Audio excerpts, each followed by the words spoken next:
টি-20 বিশ্বকাপ খেলতে গেছে বাংলাদেশ। তবে টি-20 দলে জায়গা না পাওয়া ক্রিকেটারদের প্রস্তুত রাখতে বাংলাদেশ টাইগার্সের অনুশীলন ক্যাম্প চালু করেছে বাংলাদেশ ক্রিকেট বোর্ড পিসিবি। সেই সাথে রাখা হয়েছে পিসিবির হাই পারফরম্যান্স বা এইচপি দলকে। বাংলাদেশ জাতীয় দলে প্লেয়ার আসার রাস্তা বা পাইপলাইন বলতে মূলত ধরা হয় বাংলা টাইগার্স ও হাই পারফরম্যান্স দলকে। এবার বিসিবির এক ভিডিও বার্তায় তাদের নিয়েই ভবিষ্যৎ পরিকল্পনার কথা জানালেন বাংলাদেশ ক্রিকেট বোর্ডের নির্বাচক আব্দুর রাজ্জাক।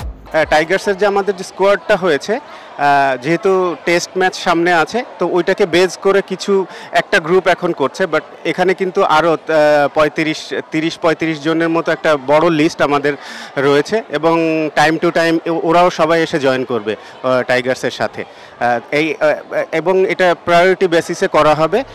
বাংলাদেশ এ টিমের সামনে রয়েছে 3টি সিরিজ ও এশিয়া কাপ। আগামী জুলাইয়ে অস্ট্রেলিয়া সফর দিয়ে শুরু হচ্ছে এই দুই দলের মাঠের ক্রিকেট। আগস্টেও পাকিস্তান সফর করবে বাংলাদেশ। তো এবছর 3টা এ টিমের সিরিজ রয়েছে, একটা বাংলাদেশে হবে, একটা অস্ট্রেলিয়া হবে, আর একটা পাকিস্তানে হবে এবং আরেকটা এশিয়া কাপ।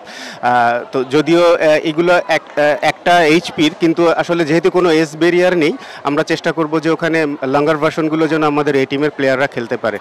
সব ছাপিয়ে রাজ্জাকের কাছে বড় বিষয় অস্ট্রেলিয়ার কন্ডিশনে 4 দিনের ম্যাচ খেলার সুযোগ পাওয়া।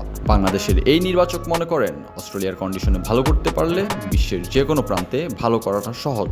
এটা আমাদের জন্য খুব বড় একটা সুযোগ। লঙ্গার ভার্সন হবে যেহেতু অস্ট্রেলিয়ান কন্ডিশনে। এখনো পর্যন্ত আমরা যেহেতু অস্ট্রেলিয়াতে টেস্ট খেলিনি, ইভেন কোনো লঙ্গার ভার্সন ম্যাচ আমার জানা মতে এখনও খেলা হয়নি। তো এই একটা বড় সুযোগ যে অস্ট্রেলিয়ান কন্ডিশনে খেলা, তো তাহলে আসলে প্লেয়ারদের জন্য সুবিধা হবে যদি এর পরবর্তীতে যদি আমাদের অস্ট্রেলিয়া ট্যুর হয়। Desk report, news now sports.